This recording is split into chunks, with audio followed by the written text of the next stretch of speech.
요한일서 3장 13절로 24절의 말씀을 다 같이 한 음성으로 봉독하시겠습니다. 형제들아, 세상이 너희를 미워하여도 이상히 여기지 말라. 우리는 형제를 사랑함으로 사망에서 옮겨 생명으로 들어간 줄을 알거니와 사랑하지 아니하는 자는 사망에 머물러 있느니라. 그 형제를 미워하는 자마다 살인하는 자니 살인하는 자마다 영생이 그 속에 거하지 아니하는 것을 너희가 아는 바라. 그가 우리를 위하여 목숨을 버리셨으니 우리가 이로써 사랑을 알고 우리도 형제들을 위하여 목숨을 버리는 것이 마땅하니라.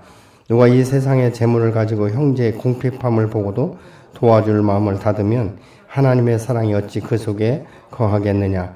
자녀들아, 우리가 말과 혀로만 사랑하지 말고 행함과 진실함으로 하자. 이로써 우리가 진리에 속한 줄을 알고 또 우리 마음을 주 앞에서 굳세게 하리니, 이는 우리 마음이 혹 우리를 책망할 일이 있어도 하나님은 우리의 마음보다 크시고 모든 것을 아시기 때문이라. 사랑하는 자들아, 만일 우리의 마음이 우리를 책망할 것이 없으면 하나님 앞에서 담대함을 얻고 무엇이든지 구하는 바를 그에게서 받나니, 이는 우리가 그의 계명을 지키고 그 앞에서 기뻐하시는 것을 행함이라. 그의 계명은 이것이니 곧 그 아들 예수 그리스도의 이름을 믿고 그가 우리에게 주신 계명대로 서로 사랑할 것이라. 그의 계명을 지키는 자는 주 안에 거하고 주는 그의 안에 거하나니, 우리에게 주신 성령으로 말미암아 그가 우리 안에 거하시는 줄을 우리가 아느니라. 아멘. 우리가 믿음의 사람을 평가할 때는 여러 가지로 평가가 되는 것이죠. 하나님과 나와의 관계, 이 수직적인 관계는 아마 대부분의 믿음의 사람들은 화평을 누리고 정말 깊은 그 관계를 이루기를 원하죠. 그런데 하나님께서 수직적인 관계만이 아니라 수평적인 관계를 보신다는 것입니다. 너와 내가 하나가 되고 나의 사랑이 너 안에 있으면 너와 너의 이웃 간의 이 사랑의 관계가 연결되어야 된다라고 말씀하고 있는 것이죠. 예수 그리스도께서 이 땅 가운데 죄인을 위해서 오실 때에는 당신과 나와의 관계만이 아니라 나와 이웃과의 관계도 화목하게 하기 위해서 오신 줄로 믿습니다. 근데 대부분의 사람들이 이 하나님과의 관계는 일방적이고 하나님은 크시고 사랑이 많으시고 나를 있는 모습 그대로 용납하신다는 이 사실을 가지고 나가지만, 사실 이웃과의 관계 가운데는 굉장히 자기 이해나 자기 용납이 안 될 때는 자꾸 이렇게 묶이는 것을 우리가 보게 되는 것이죠. 여러분, 인간관계에서 묶이는 것은요, 처음엔 내가 묶습니다. 아, 이 참 못됐다. 나 이 사람 용납할 수 없겠다. 이 사람 관계하지 않겠다. 이렇게 내가 묶지만 시간이 가면서 그 묶임이 이제 묵상이 되어버리는 것입니다. 생각할 때마다 쓴뿌리가 나고, 생각할 때마다 화가 나고, 생각할 때마다 이거 어떻게 보복할 것인가, 이런 생각을 하다 보니까 나도 모르게 내 마음속에 쓴뿌리가 생겨서 악하게 되는 거예요. 그 사람에 대해서 다른 사람과 이렇게 이야기할 때도 보면 이게 자기가 가지고 있었던 이 일들을 마치 그것이 사실인 것처럼, 그것이 진실인 것처럼 우리가 이야기하고 있지만, 대부분 제가 이렇게 상담을 하다 보면 대체적으로 사람들은 굉장히 자기중심적으로 해석하고 자기중심적인 이 생각들을 한다는 것이죠. 근데 상대방과 또 다시 이제 이렇게 물어보면요, 그 생각과 이 모든 것들이 전혀 다른 것을 볼 수 있어요. 그러니까 내가 느끼기에는, 내가 생각하기에는 이렇게 말하고 있거든요. 근데 상대방은 그런 생각 전혀 하지 않은 사람들이 대부분 많이 있는 것들을 보는 거예요. 그렇다면 무엇이죠? 오해인 것입니다. 내가 이렇게 생각하기 때문에. 여러분, 이 이스라엘 백성들이 12명의 정탐꾼 중에 10명의 정탐꾼들 자기 생각대로 상대방도 그렇게 생각할 것이다, 이렇게 말하고 있잖아요. 우리가 그들 앞에 섰을 때 내가 메뚜기처럼 보였는데 그들도 아마 우리를 메뚜기처럼 볼 것이다, 이렇게 단정을 지어버리는 것이죠. 여러분, 이 정체성이 정확하지 않고 자기 신분과 권위가 정확하지 않은 사람은요, 가치관에 혼돈이 오기 시작합니다. 그래서 보면 대부분이 다른 사람 말 한마디에 굉장히 자기의 이 감정이 업다운 되는 경우를 굉장히 많이 봅니다. 내가 나를 무시하는구나. 내가 없다고 내가 나를 그렇게 깔보냐? 뭐 이렇게 이제 생각을 하게 되는 경우가 굉장히 많고, 이것이 자기의 문제 가운데 현실적으로 풀어지지 않으면 계속적으로 자기를 아주 낮은 이 사람으로 아주 이 열등감이 많고 낙심하고 좌절하고 아무것도 할 수 없는 마치 무능력한 사람처럼 자기를 치부하는 경우가 굉장히 많은 것들을 우리가 보게 되는 것이죠. 오늘 이 3장에 보면 이 사랑에 대해서 말씀하고 있죠. 근데 이 사랑이라는 것은 우리가 인간적인 이 세상적인 어둠의 영 가운데 있는 사랑은 조건적인 것이 많습니다. 그러나 하나님이 주시는 사랑은 그렇지 않지 않습니까? 이 고린도서 13장에서 이 사랑장이라고 말하는데도 아무리 많은 것이 있다 할지라도 사랑이 없으면 모든 것은 다 헛소리다. 그것은 말뿐이다. 이렇게 말씀하고 있지 않습니까? 오늘 성경 본문에서 보면 말과 혀로만 사랑하는 것, 그건 아무것도 아니라는 것이죠. 뭐예요? 행동이 따라와야 된다는 것이죠. 여러분, 사랑이라는 것은 말에 있지 않다는 것을 우리가 생각해야 되는 것이죠. 우리가 서로 사랑해야 된다. 이것은요, 오늘 성경 본문에 보면 하나님의 사랑이 얼마나 큰지 그 은혜를 깨달은 사람이라면 내 이웃도 사랑하는 것은 당연하다. 이렇게 지금 말씀하고 있어요. 왜냐하면 오늘 본문에 보면은요, 그 사랑을 우리가 먼저 알았기 때문이다라고 말씀하고 있지 않습니까? 그럼 하나님의 사랑을 우리가 언제 알았죠? 예수 그리스도를 만날 때. 하나님의 나를 이처럼 사랑하셨다는 것을 비로소 내가 깨닫기 시작하고 내가 죄인이라는 것을 고백하고 예수를 내 마음가운데 모셔야 되는 전적인 하나님의 사랑과 은혜라는 것을 내가 이미 깨달았죠. 그렇다면 내가 하나님 앞에 영원히 죽을 수밖에 없는, 영원히 지옥불 가운데 빠질 수밖에 없는 나를 건지신 하나님의 사랑과 은혜가 어떤 것을 안다면 우리의 이웃도 용납할 수 있는 우리 마음 가운데 사랑이 그 안에 흘러가야 된다는 것이죠. 그렇기 때문에 하나님의 사랑의 깊이와 높이와 길이와 넓이를 우리가 아는 것이 매우 중요해요. 근데 이것은 지식이 아니고 이론이 아니라 우리의 삶을 통해서 우리의 마음의 지경을 넓혀가는 것입니다. 이전 같으면 내가 도저히 용납할 수 없는 언어, 도저히 용납할 수 없는 행동들을 이제는 하나님의 사랑을 내가 깨닫고 그 깊이를 알고 넓이가 자꾸 넓어지다 보니까 용납하게 되는, 아 그래 사람이니까 그럴 수 있지, 이런 것들을 우리가 보게 되는 것이죠.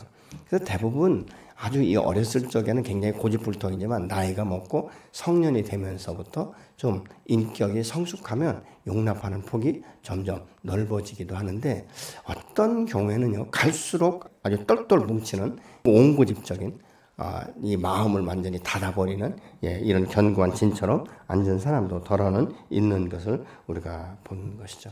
근데 오늘 성경 본문에 뭐라고 말씀하고 있냐면요, 너희가 이웃을 받아들이지 못하면 마치 가인과 같은 사람이 되는 것이고 악한 사람이다, 이렇게 말씀을 하고 있어요. 여러분, 우리가 생각할 때 여러분 어떻습니까? 나는 가인 같은 기질이 있다 생각되십니까? 나는 아벨과 같은 사람이다, 이렇게 생각하기가 더 훨씬 좋지 않습니까? 근데 가인은 악하다는 것이죠.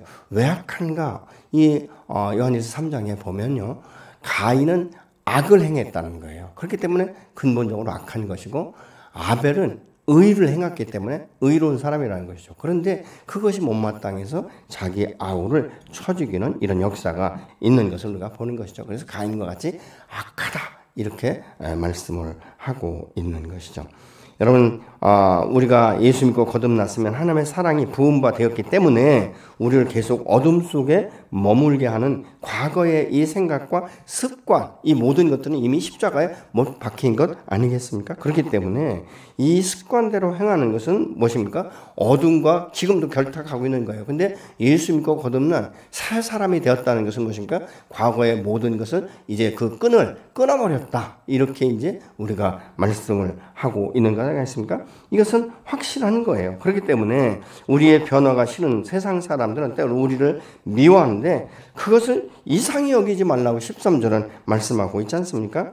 우리가 그렇게 할 수 있는 것은 무엇입니까? 14절입니다. 이미 죽음에서 생명으로 옮겼다는 사실을 우리가 알기 때문이다 라고 말씀하고 있는 것이죠. 여러분, 그렇기 때문에 우리 주님이 나를 얼마나 사랑하는지를 알기 때문에 형제 자매를 사랑하는 것, 그건 당연한 것이다. 근데 아직도 사랑하지 않는 사람은 죽음에서 머물러 있는 사람이다 라고 말하고 있는 거예요. 과거에 예수 믿기 전에 그 상태에서 내가 머물러 있다는 것이죠.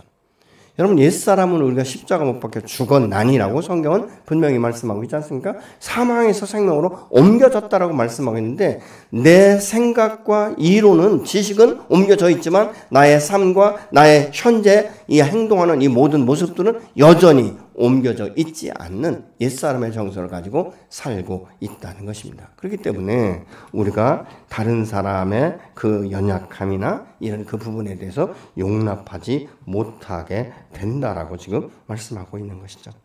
사람이 용납하지 못하고 사랑하지 않으면요, 상대보다 먼저 내 마음이 아픈 거예요. 그래서 그런 말 있지 않습니까? 남의 눈에 눈물을 뽑으려면 내 눈에는 피눈물이 난다라는 이런 이야기가 있지 않습니까? 내 마음이 계속 상하는 거예요. 근데 제가 보니까 그렇더라고요. 내 마음이 그렇게 상해도요, 상대방이 전혀 이해하지 못하고 알지 못하는 경우가 굉장히 허다하게 많습니다.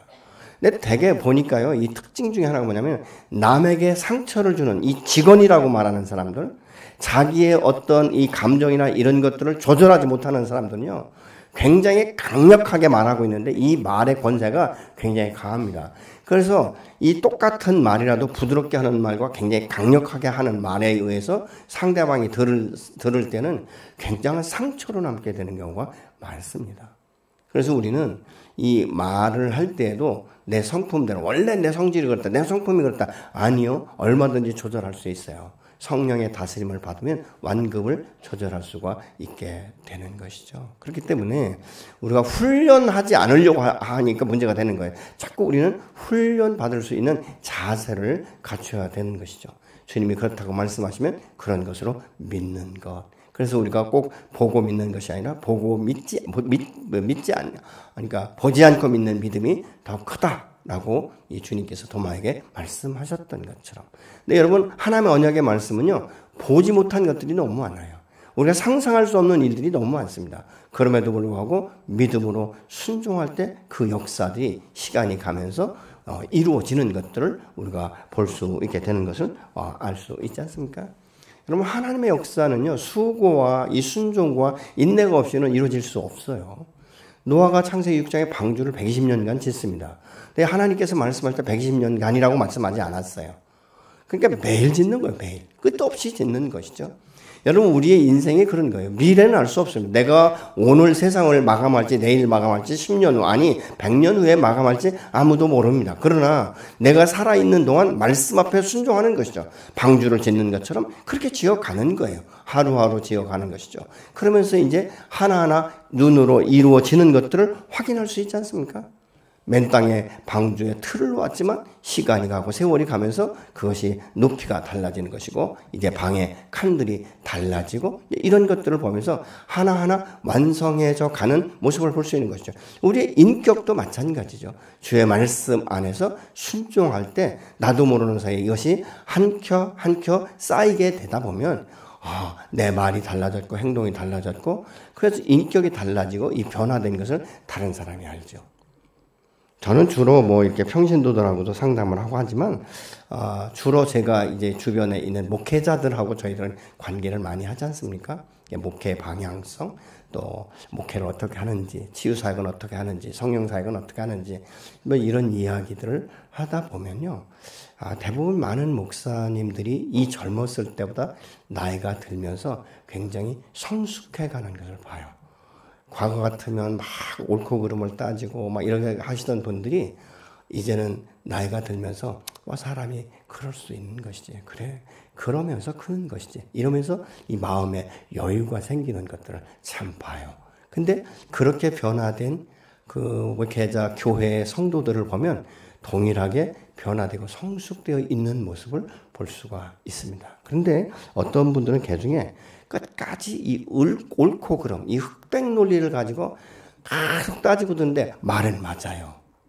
근데 그 말을 어떻게 하는가에 따라서 상처받을 수도 있고 변화될 수도 있는 여지를 우리가 남겨야 되는 것들을 우리가 보죠. 저는 처음에 어렸을 적에 아버님이 나가! 이러면 나가는 게 다인 줄 알았어요. 근데 아니더라고요. 막 무섭게 혼내키셔도 2시간 정도만 안 들어오면요. 찾는 거예요. 그냥 마음으로 기다리고. 그래서 다시 한 2-3시간 지난 다음에 들어가면 그 마음이 나가라고 말한 게 사실이면 밥 내쫓아야 되잖아요. 그런데 모르는 척 하시더라고요. 그게 뭡니까? 마음이 상하니까 그렇게 한번 소리 지르시는 것이죠. 정신 차려라, 잘 살아라, 이런 이야기 아니겠습니까? 근데 그게 어렸을 땐 이해가 되지 않죠. 여러분이 하나님 안에서 이 성장이라는 것은 저절로 되는 것은 아무것도 없습니다. 언약, 수없는 언약이 있지만 저절로 성취되는 것은 없습니다. 여러분, 믿음의 조상이라고 말하는 사람들도요, 하나님 앞에 얼마나 많은 훈련을 받았는지 모릅니다. 때로는 아주 혹독한 훈련을 받기도 하는 것들을 우리가 볼 수 있지 않습니까? 근데 훈련의 과정을 통해서 믿음이 성장하고 성숙하고, 그 외에는 하나님의 언약을 성취하는 것들을 통해서 그 주변의 사람들에게 선한 영향력을 끼치면서 하나님의 영광을 드러내는 것들을 우리가 성경의 인물 가운데서도 볼 수 있게 되는 것이죠. 사람이 남을 용납하지 못하고 이해하지 못하고 탁 이렇게 거부 반응을 일으키기 시작하면요, 그와 비슷한 사람만 봐도 마음의 문을 탁 닫아버립니다. 아, 이 사람 성격이 그 사람하고 같구나. 그럼 이 사람도 그렇게 할 거야 라는 생각을 먼저 선입견을 갖는 거예요. 그러니까 그와 유사한 사람들은 상종을 안 하죠. 어떤 분들은요, 목소리가 비슷하면 아예 그냥 이 인간도 그런 인간이구나, 이렇게 그냥 선입견을 딱 가져버리니까 방어벽이 굉장히 견고하게 세워집니다. 어떤 분들은 그래서 수년이 지난 후에 이 사람은 그런 사람이 아니구나 라는 말을 할 때가 있어요. 여러분 어떻습니까?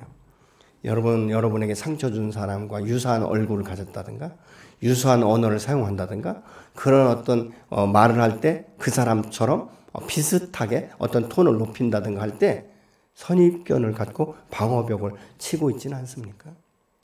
근데 우리는 어떻죠? 이 사람도 그럴 거야 라는 먼저 이 선입견을 가지고 결론을 내리니까 더 이상 대화하고 싶지 않은 것이죠. 이런 그 부분들을 우리가 보게 되는 것이죠. 여러분, 이 율법이라는 것은 모든 것을 다 잘해도 한 가지만 잘못되면 그것은 율법을 어긴 것이 되는 것 아니겠습니까? 그렇기 때문에 사실 우리가 율법을 지킨다는 것은 굉장히 두려운 거예요. 이룰 수 없는 것이죠. 여러분, 자신의 마음속에서 이 떠오르는 이 과거의 이 죄와 현재의 이 죄, 이 마음으로 인해서 사람이요, 굉장히 많은 고통을 갖게 되는 것들을 우리가 보는 것이죠.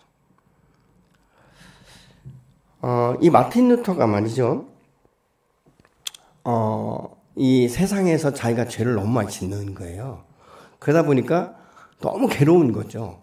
이거 너무 괴롭다. 그래서 그때 당시 이제 그 신부들이 있는 그 수도원에 들어갑니다. 수도원에 들어가면 여기엔 자기처럼 다 이게 거룩을 구하고 정말 하나님의 그 사람처럼 되기 원하는 사람들만 오는 줄 알고 들어갔어요. 근데 이게 들어가서 이야기를 하다 보니까 뭐 세상에서 살 때나 여기서 살 때나 너무 비슷한 거예요. 근데 자기의 모습은 다른가 하고 봤더니 자기가 너무 이 죄악이 과거에 했던 하나님 앞에 범죄했던 것들이 드러나기 시작하니까 캐톨릭은 이제 고해성사가 있잖아요. 그래서 고해성사를 하기 시작합니다. 신부를 찾아가서. 근데 하루에도 수도 없이 찾아오는 거예요, 루터가. 이런 죄를 제가 졌습니다. 그래서 고백합니다. 그러다 보니까 이게 계속 쌓이다 보니까요, 이 신부가 너무 감당할 수 없는 사람인 거예요. 그래서 이렇게 말했대요. 형제요, 당신의 제목을 좀 한꺼번에 몰아가지고 왔으면 좋겠다. 매번 오지 말고 한 번에 몰아왔으면 좋겠다. 얼마나 많은 재고백을 했으면 그렇게 했겠습니까? 그래서 내가 차라리 이 수원에 있는 것보다는 내가 차라리 죽는 게 좋겠다. 이런 생각을 하고 나왔다라고 말합니다. 얼마나 많은 실망이 있었는지. 근데 성경을 보다 보니까 로마서에 오직 의인은 믿음으로 말미암아 살리라는 이 말씀이 자기 안에 불같이 확 들어왔다는 거예요. 우리가 행위로 구원받을 수 없구나. 우리가 율법을 통해서는 도저히 구원받을 수 없구나. 내 죄라는 것은 끝없이 어떤 그 실태처럼 꼬리를 물고 올라오는 거기 때문에 내 의지로는 이것을 이룰 수 없구나. 그래서 믿음으로만 구원받는다는 이 사실을 가지고 종교개혁을 이뤘다라고 말을 합니다. 여러분, 오직 의인은 믿음으로만 사는 것처럼 우리의 구원은 오직 하나님의 사랑과 전적인 예수 그리스도의 십자가의 죽으심의 그 구속의 은혜로 우리가 구원받게 되는 줄로 믿으시기 바랍니다. 우리가 죄사함을 받는 것이고, 그래서 여호와께서 십자가를 통과했을 때 뭐라고 말합니까? 우리는 의롭다라고 칭함받는다라고 분명하게 말씀하고 있지 않습니까? 왜요? 우리는 십자가를 통해서 옛사람 이미 죽었기 때문에 과거의 유령에 더 이상 묶일 필요가 없다는 것이죠. 그렇기 때문에 여호와 하나님께서 십자가를 통과하는 순간에 새 생명을 주었기 때문에 내 안에 이제는 더 이상 성령이 임재하면서 빛으로 오셨기 때문에, 생명으로 오셨기 때문에 어둠의 영이 내 마음의 중심의 자리의 주인으로 자리 잡을 수 없다는 것이죠. 그렇기 때문에 우리가 예수 안에서 새롭게 된 피조물로서 변화를 시작하는 것이죠. 성령이 내게 임하시면요, 첫 번째로 뭐가 생각나는지 아십니까? 죄가 생각이 나기 시작하는 거예요. 어둠의 이 유혹에 대해서 분별력이 생기기 시작하는 것이죠. 그래서 내가 가야 될 것과 해야 될 것과 하지 말아야 될 것들을 조금씩 분별하기 시작하는 것을 우리가 보게 되는 것이죠. 우리가 이웃을 사랑할 수 있는 것은 15절 내 안에 영생이 있기 때문이며 나의 영생을 위해서 십자가에서 목숨을 버릴 만큼 사랑하신 그 주님의 사랑을 받았기 때문이다라고 분명히 말씀하고 있는 거예요. 그래서 우리는 주 안에서 사랑의 빚진 자의 심정을 갖는 것이죠. 하나님이 내가 무엇이간데, 여러분 그렇게 깊이 한번 생각해 보셨습니까? 십자가와 나와의 관계, 예수님과 나와의 관계, 여러분 깊이 묵상해 보셨습니까? 대부분의 사람들이 예수 믿고도 왜 종교인처럼 신앙생활 하는지 아십니까? 십자가의 죄사함이 얼마나 큰지를 모르기 때문에, 너무 우리가 값없이 그냥 예수 믿겠다고, 예수 영접하겠다고 아멘으로 화답하면 된 것처럼 생각하기 때문에 이 구속의 은총에 대해서 너무 쉽게 생각하는 거예요. 여러분 어떻습니까? 예수님이 죄가 있어서 십자가에 죽으셨습니까? 야, 죄 있는 사람은 나처럼 이렇게 다 십자가에 죽게 돼 있어, 그렇게 죽으셨습니까? 그분은 죄가 없으셨어요. 하나님의 말씀 앞에 100% 순종했고 율법을 100% 완성하신 분이십니다. 그럼에도 불구하고 십자가에 달리신 것은 그의 죄가 아니라 나의 죄 때문에 달리신 것 아니겠습니까? 근데 십자가의 구속의 은혜가, 내가 생명을 얻는 것이 어떤 의미인지 아십니까? 나는 죄인으로 영원한 불못에 들어갈 수밖에 없는 죄인 거예요. 그것이 작든 크든 간에 내가 예수를 믿지 않고 십자가 통과하지 않고 예수 그리스도의 보혈의 은혜가 아니면 우리는 가차없이 영원한 사망, 그 지옥불에 들어갈 수밖에 없는 거예요. 그런 나를 건지기 위해서 십자가에 자기의 생명을 아낌없이 내어주신 그 주님의 사랑이 어떤지를 우리가 한 번이라도 생각해 본다면 현재 나의 삶은 더 이상 죄에게 내어줄 수 없는 것이죠.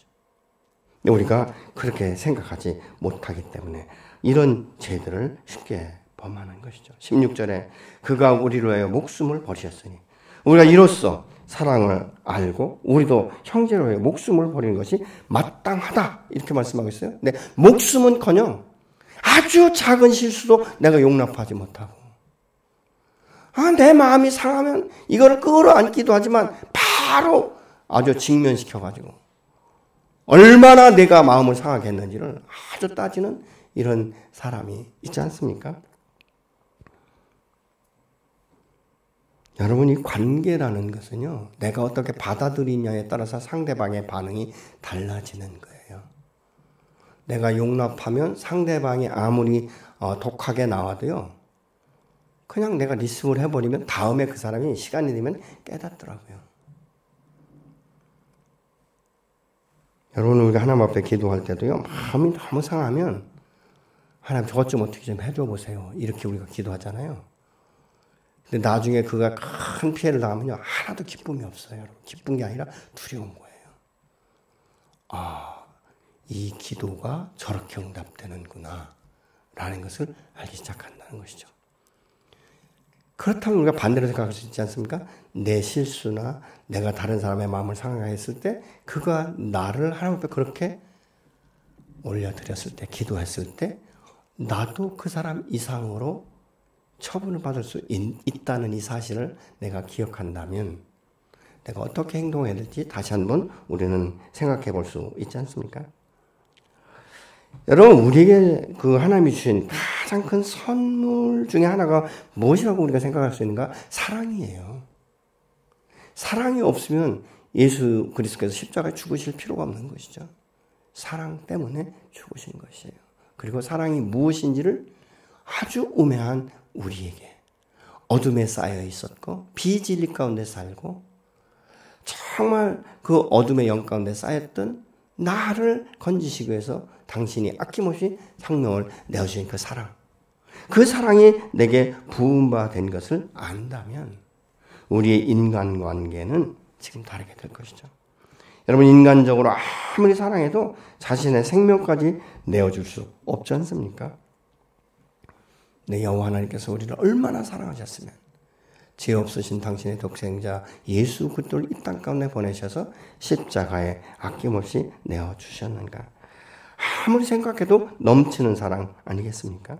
우리가 그 생명의 핏값으로 값없이 구원받았는데도 불구하고 우리가 감사보다는 힘든 것만 자꾸 나누고 다른 사람에 대한 배려가 왜 그렇게 없는지, 왜 그렇게 인색한지, 나는 배려받기 원하고 나는 무한히 다른 사람이 나를 용납해주고 나를 도와주기를 원하면서도 내가 다른 사람을 용납하지 못하는 경우가 얼마나 많은지. 오스왈드 챔버슨이라는 분이요, 주님은 나의 최고봉이라는 책을 썼어요. 근데 그 책에 이런 내용이 있습니다. 예수님을 나의 구주로 영접한 후에 나는 누구에게도 실망한 적이 없습니다. 여러분 어떻게 생각하세요? 나는 예수 그리스도 개인의 구세로 영접한 후에 나는 어떤 사람에게도 실망한 적이 한 번도 없다는 거예요. 대단하시죠? 여러분 어떻게 생각하세요? 여러분 예수 믿고 나서 한 번도 실망 안 해보셨습니까? 근데 이분의 대답이 그거예요. 우리가 생각할 때, 말도 안 된다, 야. 아니, 우리가 부부 간에도 그렇고, 이웃과의 관계도 그렇고, 우리가 부모 자식 간에도 그렇고, 대화하다 보면 화나는데, 어떻게 실망을 안 할 수 있는가? 여러분, 실망이 누구한테 가까이 오죠? 먼데 있는 사람한테는요, 별 실망 안 해요.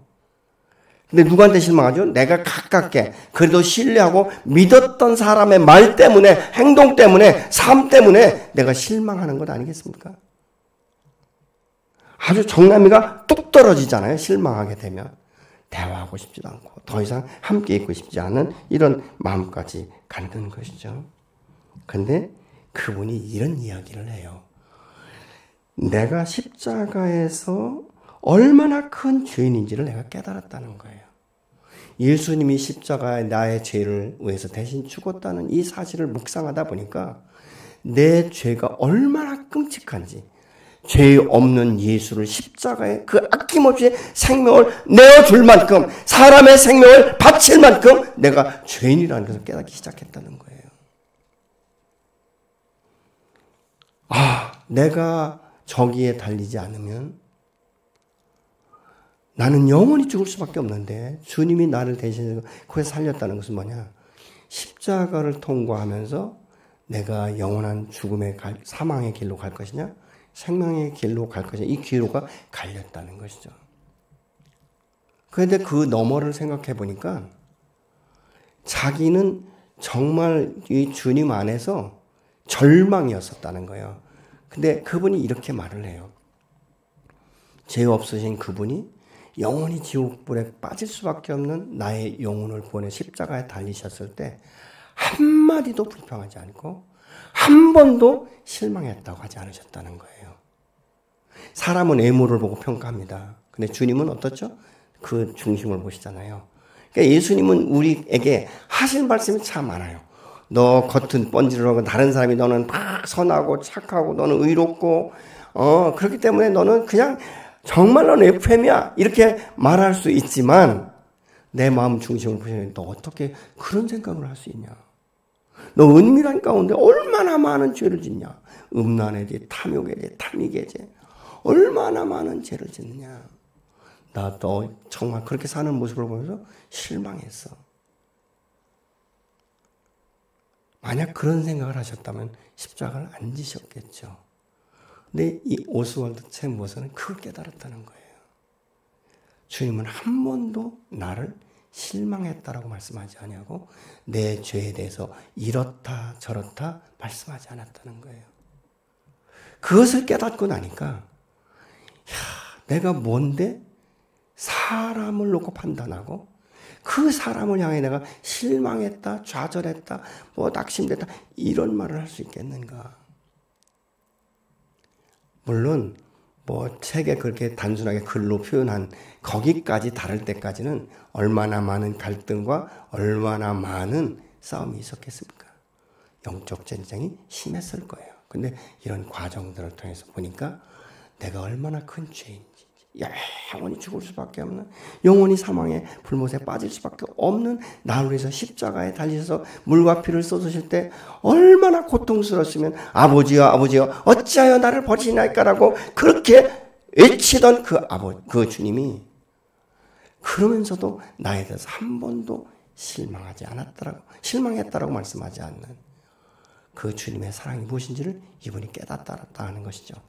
그러면서 그렇게 다른 사람들에 대해서 묶지도 않고 묶이지도 않는 이런 삶을 사는 것. 그래서 주님은 나의 최고봉이다. 이렇게 말을 한 것이죠. 그리고 믿음 안에서 성장한 사람은 이 재산에 대해서 17절은 말씀하고 있잖아요.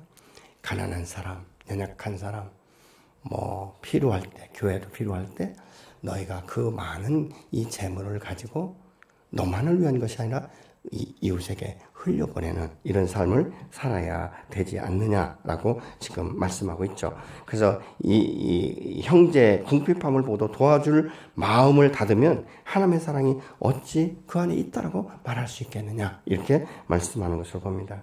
여러분 주 안에 믿음의 사람이라면 겉과 속이 다르면 안 되는 것이죠. 그래서 말과 행동이 같아야 된다. 말에는 권세가 있다고 제가 여러 번 말씀드리잖아요. 여러분 말에는 엄청난 권세가 있습니다. 아이의 말에도 권세가 있는 것을 우리가 보게 되는 것이죠.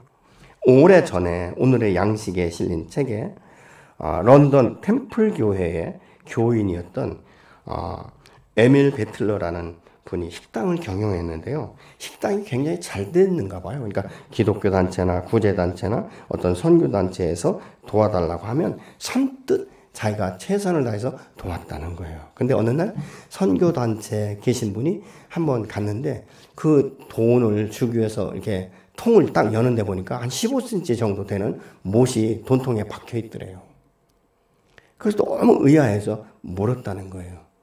아니 사장님 어떻게 돈통에 그 15cm나 되는 못을 박아 놓으셨습니까? 그랬더니 이분이 뭐라고 말하냐면 내가 이웃을 섬기기 위해 돈통을 열 때 그 못을 보면 나를 사랑해서 당신의 생명을 아낌없이 내어주신 예수님의 그 십자가에 박힌 못을 기억하면서 그러면서 다른 사람에게 이렇게 풀어주다 보니 흘려보다 보니까 인색한 마음이 안 든다는 거예요. 주님은 나를 위해서 십자가에 생명까지 내어주셨는데 내가 이 물질에 인색해서는 되겠는가. 그래서 그 돈통에 못을 박아놨다라고 설명을 하더라는 것이죠. 참 독특하지만 대단하지 않습니까? 그렇지 않으면 자기도 인색할까 봐. 그래서 자기가 그렇게 지금까지 사노라라고 간증을 했다라고 말합니다. 하나님이 내게 재물을 주신 것은 축복이에요. 다른 사람보다 더 많이 받은 것은 더 큰 축복인 것이죠. 근데 이것이 나만을 위한 것이 아니라 주의 영광을 위해서 하나님의 나라를 위해서 우리의 그 연약한 사람들을 긍휼히 여기고 자비와 긍휼을 가지고 풀어줄 수 있는 그런 사람으로 세우기 위해서 내게 더 채워주신 것 아니겠습니까? 교회도 마찬가지죠. 대형 교회가 되면 될수록 더 많은 것들을 풀어야 돼요. 주변의 교회들, 연약한 교회를 계속적으로 세우고 미자립 교회를 도와서 자립교회로 세워주고 또 열방을 향해서 선교 사역을 하고 이런 일들을 하는 것이 교회예요. 그렇기 때문에 교회가 크면 클수록 자기 어떤 과시를 하는 것이 아니라 같이 흘려보내서 함께 성장하고 함께 하나님을 확장해 나갈 수 있도록 하는 것, 그것이 바로 은혜요 축복인 줄로 믿습니다. 24절의 말씀을 다 같이 봉독하시고 기도하겠습니다. 그의 계명은 이것이니 그가 우리에게 주신 계명대로 서로 사랑할 것이니라. 그의 계명을 지키는 자는 주 안에 거하고 주는 그의 안에 거하시나니 우리에게 주신 성령으로 말미암아 그가 우리 안에 거하시는 줄을 우리가 아느니라. 아멘. 우리가 하나님의 사랑받은 자로 하나님 안에서 그 사랑과 은혜로 거듭난 생명의 주인이신 그 주님을 기억하면서 나는 과연 우리의 이웃을 또 내 자신을 우리의 가족을 얼마나 사랑했는가. 여러분, 사랑이 없으면 전도할 수 없습니다. 사랑이 없으면 영혼을 사랑할 마음조차도 없는 것이죠. 그렇기 때문에 우리가 좀 이 시간 그렇게 바라봤으면 좋겠습니다. 나에게 주님의 그 한량없는 사랑이 부은 바 되어서 내가 거듭났는데 나는 하나님의 사랑을 얼마나 지금 받고 누리고 있는가? 얼마나 경험되어지고 있는가? 나는 나의 이웃을 얼만큼 사랑하고 있는가? 좀 돌아보시면서 여러분 먼저 내 자신을 사랑하셔야 됩니다. 하나님의 나를 위해서 십자가에 아낌없이 당신의 생명을 내어주신 그 사랑 받을 만큼의 존재인 것이에요. 하나님, 내가 나를 사랑합니다. 있는 모습 그대로 내가 나를 받습니다. 한량없는 하나님의 사랑이 내 안에 차고 넘쳐서 하나님 나의 가족과 나의 이웃을 하나님 돌볼 수 있도록 자비와 긍휼의 마음을 더하여 주옵소서. 주님 부어주시고 깨닫게 하시고 다시 한번 회복시켜 주시옵소서. 같이 기도하시겠습니다.